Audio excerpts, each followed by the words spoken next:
Well, welcome. And what I wanted to do now was give you an update on the two ships that we've been looking at, the Diamond Princess and the Theodore Roosevelt. But before I do that, I just want to put it in some sort of context. Now, over the past few days, we've been looking at various studies. Now, this one was the Boston homeless shelter, which we dealt with in quite a lot of detail a day or so ago. And here, all the people in the hostel were tested, 397 people tested. And 146 people were found to be positive, 37%. But at the time, they were all asymptomatic. Now, a few, I haven't got the precise numbers, did go on to be symptomatic, but it wasn't very many. And I think only one was hospitalised from this whole group. So this is interesting because it might mean there's a lot more asymptomatic infections with COVID-19 than we previously thought. But of course, we have to distinguish between asymptomatic and pre-symptomatic. So A, whenever you have that prefix there, A, that means without. So asymptomatic is without symptoms. But pre-symptomatic means that the person has not yet developed symptoms. And we know that in this disease, some people can be asymptomatic. That is, they have the virus. They can develop immunity to the virus, we believe. They develop antibodies to the virus, certainly. But they never have any symptoms at all or never realise they have any symptoms. The condition is so mild they don't realise they've had it. They can be genuinely asymptomatic. But we also know that a lot of people are pre-symptomatic because someone will be infected with the virus and they'll probably incubate it for 2 to 14 days, typically 6, 7, 8 days incubation period. And then they'll start suffering the first symptoms on day 1. But before they suffer the first symptoms, for a few days before that, they are increasingly infectious. So they can be pre-symptomatic spreaders. So there's asymptomatic infecting people and pre-symptomatic infecting people. So, but these seem to be mostly genuinely asymptomatic. So that was very interesting. And then the other study we looked at was the Stanford University Santa Clara study. 3,330 people. At the time in Santa Clara, there was 1,094 confirmed cases. But by the studying for the antibodies, looking for the antibodies, they found there was 84,000 to 81,000 infected people. If they extrapolated up from the 3,330 that they assessed for antibodies. So again, this is meaning that the ratios here. So if it was 48,000 people that were infected genuinely, rather than the 1,094, that gives us a ratio of 44 people who basically didn't know they'd had it to one that had been officially tested for the antigen and officially diagnosed. And if it's the higher numbers, that gives us 74 to 1. So this is quite interesting. Now, I have read some counter arguments to this, that they did test largely younger people. And that may be the case, but let's look at these ships, because these tell us something really interesting in this context. Now, the first one is the Theodore Roosevelt, which is this huge American Navy aircraft carrier. Now, this popped into Vietnam. It has to be said, it popped into Vietnam injudiciously, and quite a few of the sailors went on shore. And apparently they slept in a hotel. About 60 of them slept in a hotel. And it later turned out there was some British tourists there who were positive. So it looks like they might have caught it from those tourists. And Captain Crozier famously wrote his letter on the 31st of March saying, just to the effect that this is not wartime, it's peacetime, sailors don't need to die. Because he was so worried about the infection on his ship. But what this has really shown, because remember on the warship, most of the people are young and pretty well all fit. Many very fit and athletically fit, of course. They're young service people. So what there was on the Theodore Roosevelt was stealthy spread through mostly young, healthy people, many of whom remained asymptomatic. Now, this is great for them, but of course it means they are infectious and can spread it onto other people. Now, I wanted to find out the proportion of women on the Theodore Roosevelt, but I couldn't. the information didn't seem to be available, but it seems from what I can find out, 16% of women on active warship service in the on American warships are women. So we can assume, and do correct me if I'm wrong, it's about 16% of the crew were female. So that was interesting.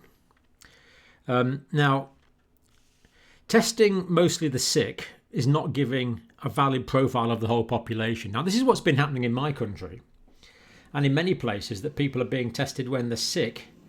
But that's interesting for the sick person, but it's not giving us a valid adjudication of the total prevalence of the disease. This is the key point. It's what you call a self-selecting sample.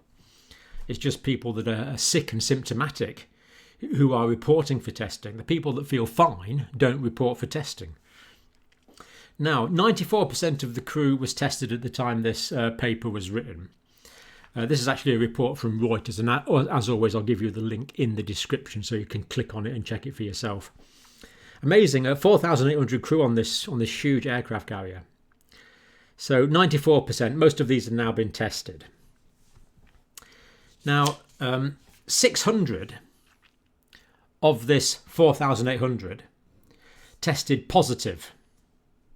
So that's 12.5% of this crew, 600 people, men and women, tested positive.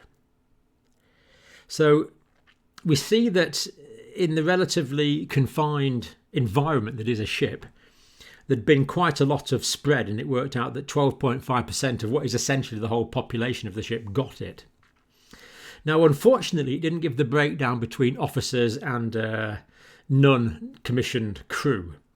I suspect the incidence was higher in the non-commissioned crew because the officers tend to have bigger quarters, and a lot of the junior crew especially sleep in really quite cramped accommodation. So interesting implications there for the spread. 600 out of the 4,800 became infected. But 60% of the 600 at the time of writing were asymptomatic. Now, I know some will be pre-symptomatic, but this was quite a while, because remember that the first cases were detected back on the 24th of March. So there's been quite a lot of people who have already spent their 14 days potential quarantine.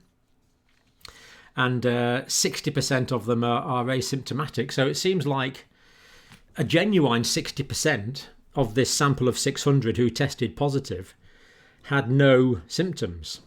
Now, of course, these are young, fit people for the most part. So this study seems to be showing that 60% of young people, young, fit people, who get the infection, 60% are asymptomatic. They don't report symptoms. Now, it may be that sailors are particularly tough. There's probably some truth in that, but still, they're not reporting sick. They seem to be asymptomatic. As we said, they're young, they're fit, and also, of course, they're well nourished. And also, sailors can spend quite a bit of time outside, exposed to the sun. So probably quite a healthy lifestyle, really, and healthy young people. But nevertheless, 60% asymptomatics is a lot. But of course, that means there can be asymptomatic transmission on a large scale to other people that are less fit, more vulnerable, those with comorbidities, who are at risk of more severe disease, those that are malnourished or immunosuppressed, who are at risk of more severe disease, the elderly, who are more at risk of severe disease, older men, who are more at risk of severe disease. Now, previous to this, Dr. Fauci had estimated 25 to 50% could be asymptomatic. Now, as a population of a whole, the population of as a whole, that 50% is probably about right, because that's going to contain older people and sicker people as well. But what I found particularly interesting is the young fit population, 60% were asymptomatic. Is this what we can expect as the pandemic spreads around the world? Well, from this study, I would think the answer to that is probably. Probably. So many are going to be asymptomatic, and of those that are symptomatic, most are going to have a very mild illness. So many young fit people watching this now can look forward to being asymptomatic once they're infected, and the ones that are symptomatic can look forward to a mild illness. for the vast majority. Pretty good news, pretty good news. But do bear in mind, young fit people can spread it to the rest of us who are not as young and not as fit, especially those with comorbidities. But so far there's been one reported death of the people that were symptomatic from the Theodore Roosevelt. Now, this was an uncommissioned officer, I believe. He was 41 years old. I think it was a he. We're not actually told. The Navy hasn't released that. So one younger person died. Okay, he was 41. He wasn't 21, but still relatively young. And out of the 600 positive cases, died. So presumably, he must have been from the 40% that were symptomatic. So of the 600, 60% were asymptomatic, 40% were symptomatic. And I believe that one other person is also quite ill from this infected cohort. And our thoughts and our thoughts and prayers and remembrance goes to the relatives and the family of this departed sailor. But it just shows that younger people are not fully exempt. Although if it'd been 20 years younger, it would have been even less likely that he would have died. Now, all of these infected people now are in isolation in hotels in Guam. So the ship docked in Guam and all the infected people were moved to isolated hotel rooms. And there's some great pictures of these people exercising on their balconies. I'm not sure about the rest of the ship. I think quite a few of them there are some people still on the ship, although I believe that 75% of the crew has now been disembarked, and they're isolated and quarantined on Guam. And the other object lesson from this really is when we have near universal testing, we know exactly who to isolate. So everyone that was positive could be completely isolated. If they were asymptomatic, they would be isolated for 14 days to work through their quarantine. If they were symptomatic, they would be isolated for 7 or 8 days, or until their symptoms abated. So it would be 7 or 8 days if they were fully recovered, and longer if they weren't fully recovered, because people that remain sick after 7 or 8 days very often remain infectious and can still shed the virus, so they would have to stay for longer. Although I assume the Navy's on top of this job now, and I imagine everyone's going to be tested before they're going to be released, which would make it, as far as we know, completely safe. So this gives us a pretty wonderful microcosm, really, of a beautiful exit strategy from this. From the lockdown, that if we knew exactly who was sick, we could isolate those that needed isolated, and we could liberate, maybe not the word I was looking for. The rest of the other people could be returned to normal duties because they don't have the virus, if only we knew. But obviously the Navy's thrown a lot of its testing resources onto this and has come up with this precise data. Now, of the 600, tragically, one death from the 40% that were symptomatic, and five hospitalised of the 600 who tested positive. But bear in mind, 60% of these are asymptomatic, so that's 5 hospitalised from the 40% of the 600 who were symptomatic. So that's a hospitalisation rate of 0.83%. And if we include the tragic loss of life, that means 1% of people who either died or hospitalised. So let's hope there's no more deaths, a very small proportion of deaths. But in this young fit population, 1% needed hospitalised. 1% needed hospitalised. So quite encouraging for many ways, but just shows the amazing benefit that we can get from testing if we know this. So yes, older people are more likely to get it. anyone can get it, but older people are more likely to have complications. Comorbidities are more likely to have complications.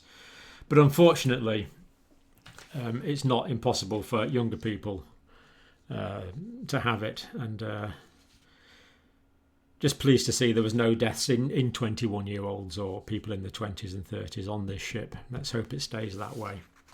So that was interesting. Now we can contrast that really with the Diamond Princess. Now we followed the Diamond Princess for quite a long time on the early parts of these podcasts, these videos in Friday, because now this is being quite cynical really, but it was a good experiment. Now at the time I was saying this is not the right thing to do for these people, and I still think it wasn't the right thing to do for these people, but given that it's been done, there are things we can learn from it. At the time I did criticise the Japanese authorities for their approach, but that's what happened. And because it's a closed population, you can know everyone who is in the population on a ship. Now on the 1st of February, a disembarked passenger tested positive in Hong Kong. So the person who'd been on the previous cruise got off in Hong Kong, or other people would carry on with the cruise. People get on and off these things all the time. Anyway, on the 1st of February, he tested positive. And he'd been on the ship, so they realised there was probably a problem on the ship. Did he get it from other passengers? Did he get it from crew? I don't think that's ever been discovered. Probably got it from the crew would be my best hunch on that one. And the ship was quarantined in Japan on the 3rd of February.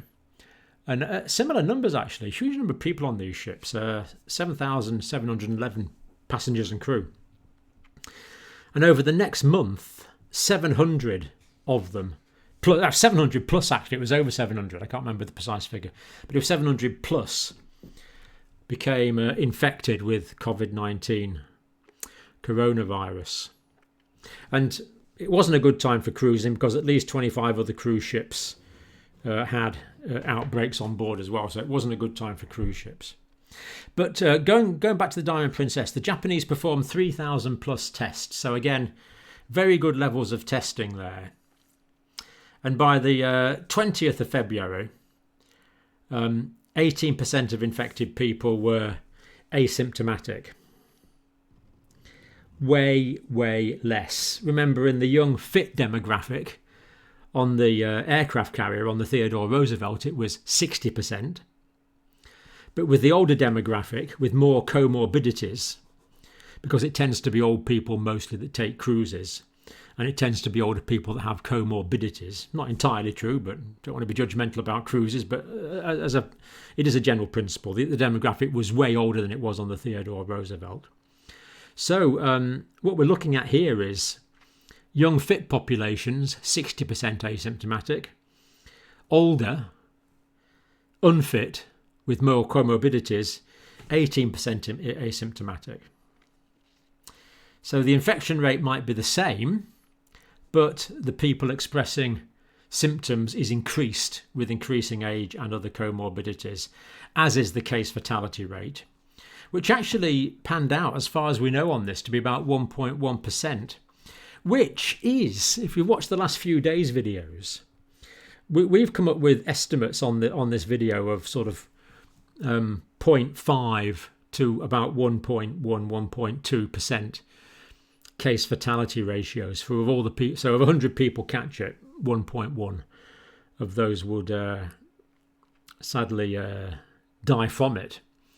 And we've also looked that people are dying from it. The vast majority of people who are positive for this are dying from it, and the vast minority are dying with it. So in the vast majority of cases, it is the cause of their deaths that we now know.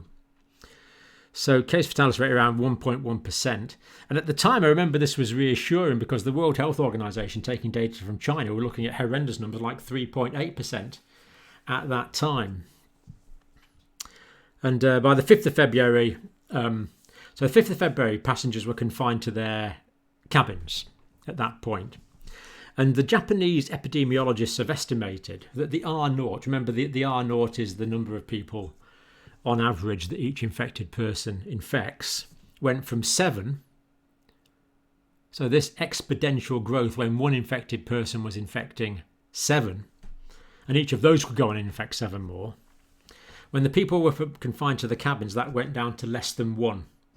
The R0 was less than 1, which is interesting because at the time I was very concerned about spread in the air conditioning in the cabins, but it looks like that was not happening. It looks like it was direct droplet and airborne infection from people that they came into contact with and the crew, and from contaminated surfaces outside their cabins.